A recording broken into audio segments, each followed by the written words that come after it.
क्या नाम है सर? मैं एडवोकेट सुशील दुबे। मैं ये कहना चाहता हूँ कि विपक्ष को ये दिखता है कि राहुल गांधी जी अमेरिका में जाके भारत की बुराई करते हैं। अरे बुराइयां रहें क्यों? आज हम क्यों बुराइयों को पैदा कर रहे हैं? आज हम क्यों देश को अपराध में ढकेल रहे हैं, भ्रष्टाचार में ढकेल रहे हैं? युवा बेचारा हम देख रहे हैं, जब युवाओं को हम देखते हैं दिल्ली में भटकते हुए, उत्तर प्रदेश में भटकते हुए, बिहार में भटकते हुए, जब वो डिग्री लेके निकलता है और कहता है मुझे अब 20,000 की नौकरी मिल जाए, स्टाइपेंड की नौकरी मिल जाए, तो वहाँ पर उससे कॉर्पोरेट वाले उसका शोषण करते हैं। उसको स्टाइपेंड के नाम पर 6-6 महीने ट्रेनिंग कराते हैं। घर से वो कब तक पैसा ले? शिक्षा आपने महंगी कर दी, हॉस्पिटल में बुरा हाल है। आज हम गए, केजरीवाल ने तब भी काम कर दिया।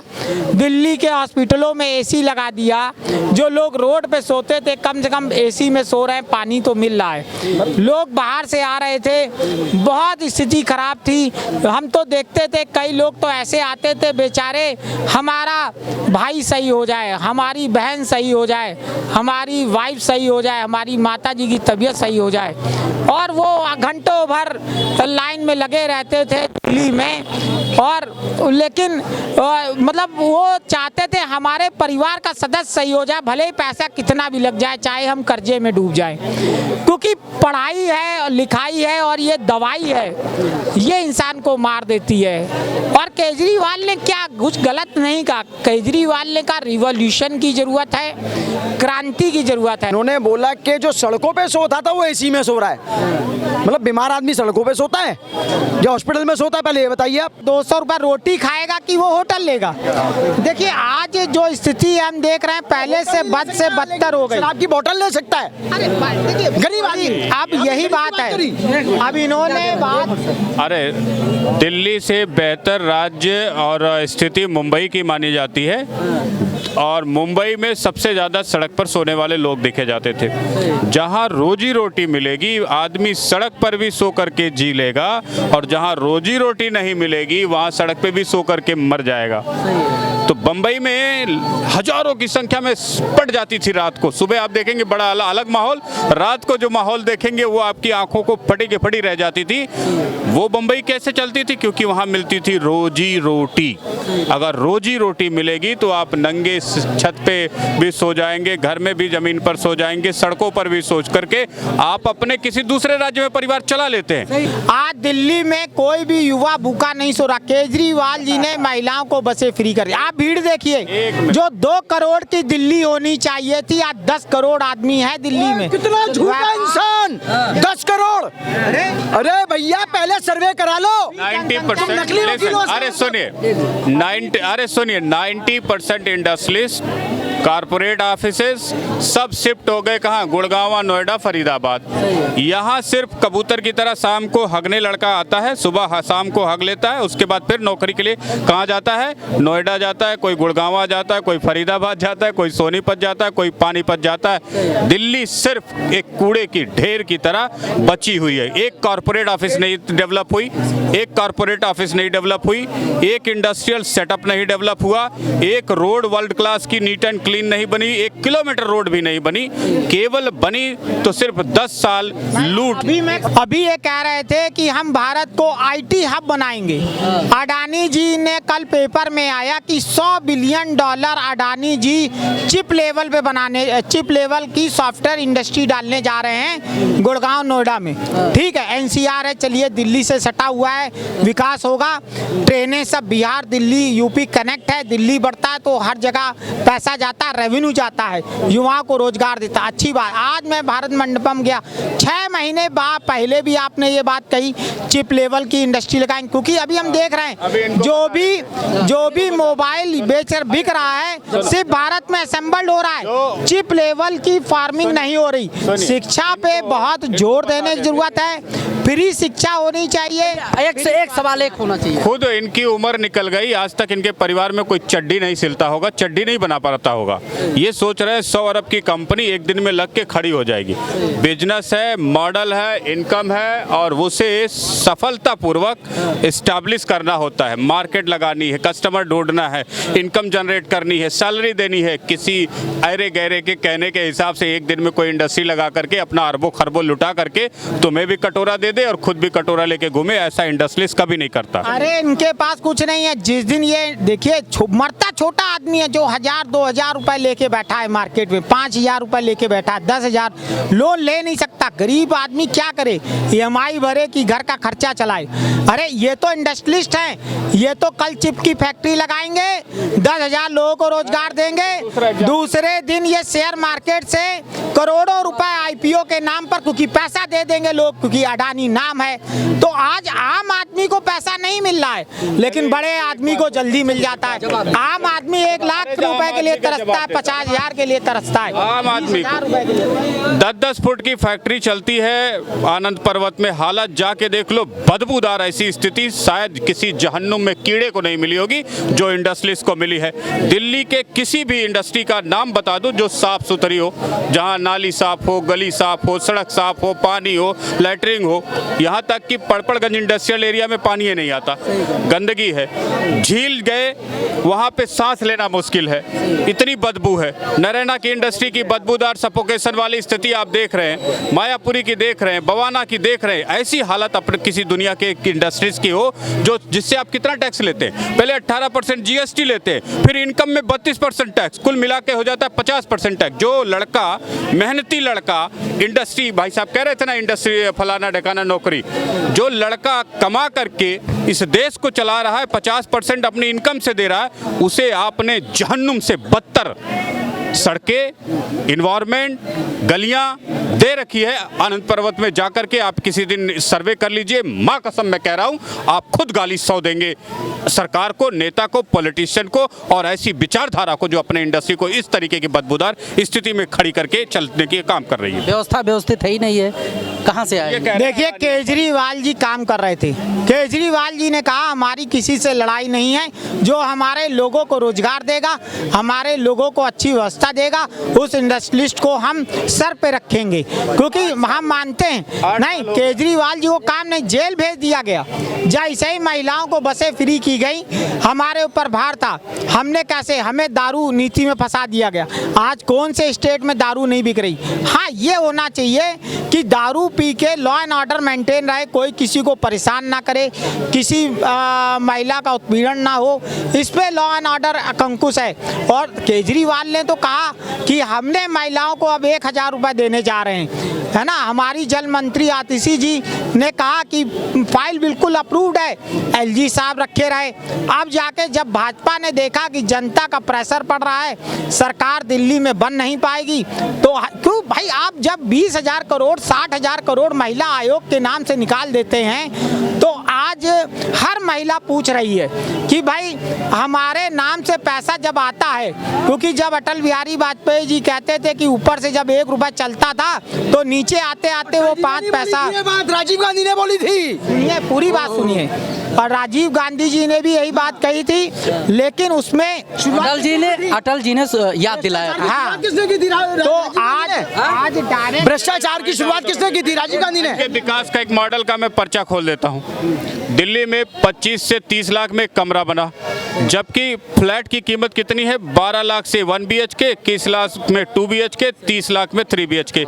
मैं कह रहा हूँ किसी पागल, मानसिक, दिवालिये, अंधे, बहरे को भी 25-30 लाख रुपए दे दीजिए, शाम तक आपको एक फ्लैट की चाबी देगा जिसमें latrine, bathroom, kitchen, floor, tile सब कुछ लगा होगा। यहाँ तक की जरूरत होगी तो टीवी भी लगा के सेलमैन देगा। उसमें सेल्समैन की, प्रॉपर्टी डीलर की कमीशन, प्रॉफिट, लैंड की कीमत, बिल्डिंग की कीमत, जमीन की कीमत, उसके बाद भी जो लेते हैं ऊपरी पैसा सरकार वाले, वो भी देगा और आपको 25-30 लाख में फ्लैट दे देगा। आप एक चीज मुझे बताइए, जमीन फ्री थी, टैक्स भरना नहीं था, इनकम लेनी नहीं थी, प्रॉफिट लेनी नहीं थी, तो 25-30 लाख में कमरे कैसे बने?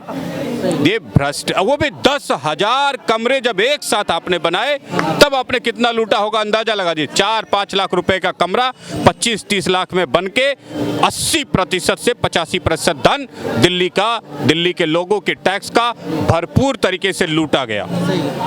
अर्बन डेवलपमेंट प्रोजेक्ट पे दिल्ली सरकार ने अपनी नीति बताई। उन्होंने कहा जहाँ झुग्गी वही मकान। कोई पार्टी ऐसा प्रोजेक्ट लेके नहीं आई। केजरीवाल जी ने नारा दिया। आप देखिए, लोगों से जब हम जाते थे सर्वे करने झुग्गियों में, तो लोग कहते थे भैया हम 20 साल से यहीं रह रहे हैं, हम 40 साल से यहीं रह रहे हैं, हम अपना घर छोड़ के नहीं जाएंगे। हमें इसमें जो आनंद मिल रहा वो कहीं नहीं मिलेगा हमको। पता नहीं आप कहाँ रिठाला में डाल देंगे। तो जब हमने कहा कि ठीक है आपको यहीं बना के हम दे देंगे, तो इन्होंने एलजी साहब ने फाइल रुकवा दी। अरे जो गरीबों का काम है उसमें भाजपा क्यों अड़ंगा अटकाती है? राजनीति आप विकास की करिए। चलिए, तो पॉलिसी आज आपको क्या चाहिए? पूरे देश में एक नीति चल रही है कि जो व्यक्ति बिजली एक नॉर्मल पर्पज के लिए इस्तेमाल कर रहा है उसे हम 2 रुपए देते हैं। जो व्यक्ति रोजगार पैदा करता है, 10 लोगों को रोजी रोटी नौकरी देता है, उसे हम 14 रुपया देते हैं। ऐसी गंदी पॉलिसी कहाँ की है? दूसरा, दिल्ली का कोई भी प्राइमरी स्कूल आप देख लीजिए, गवर्नमेंट स्कूल देख लीजिए, उसके चारों तरफ कहीं ना कहीं एमसीडी का कचरा घर मिलेगा। आप बताइए कौन सा आतंकवादी है जो अपने बच्चों के स्कूलों की बिल्डिंगों में घुस के कचरा घर बनाता है? 10 साल में किसी को नहीं दिखा। मनीष सिसोदिया के क्षेत्र में भी 2 स्कूल, दोनों में हालत वही है। यानी कि कोई एक मॉडल जमीन पर खरा नहीं उतर रहा है, केवल बकवास और बकवास करनी। देखिए, हमने कहा शिक्षा पे क्रांति करने वाले कौन थे? मनीष सिसोदिया जी।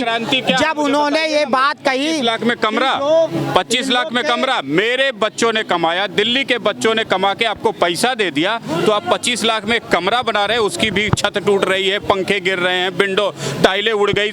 मनीष सिसोदिया का 5 साल का कार्यकाल नहीं पूरा हुआ, उससे पहले सड़कों पे टाइलें गिर गई, दीवारें उखड़ गई, दीवारें ढह गई। क्या यही क्रांति है? क्या इसी को क्रांति कहते हैं? रोटी कपड़ा और मकान जब पिक्चर आई थी, उस पिक्चर का आपको देखिए, सबसे पहले आदमी को क्या चाहिए? आज हम समाजवाद की बात करते हो, सबसे पहले हमें रोटी चाहिए। कोई भी व्यक्ति आएगा, अगर दिल्ली में देखिए जैसे सुनिए रोटी बोला इन्होंने, रोटी बोला। रोटी कौन देता है आपको बताइए? दिल्ली में आप आते थे तो आपको रोटी कौन देता था? कंपनी वाला देता था ना। कंपनी में आप काम करते थे तो आपको रोटी मिलती थी। कंपनी वाले को आपने क्या दिया? सरकार ने क्या दिया? ना एक इंडस्ट्रियल एरिया बढ़िया दिया, ना एक इंडस्ट्रियल एरिया में सड़क बढ़िया दी, ना नाली बढ़िया दिया, ना पानी बढ़िया दिया। तो आपने किया क्या? रोटी का व्यवस्था कहाँ आपने की? ये तो तक रोटी नहीं होगी। हम देख रहे हैं गांव के गांव पलायन हो जाते थे जब गांव में सूखा पड़ता था।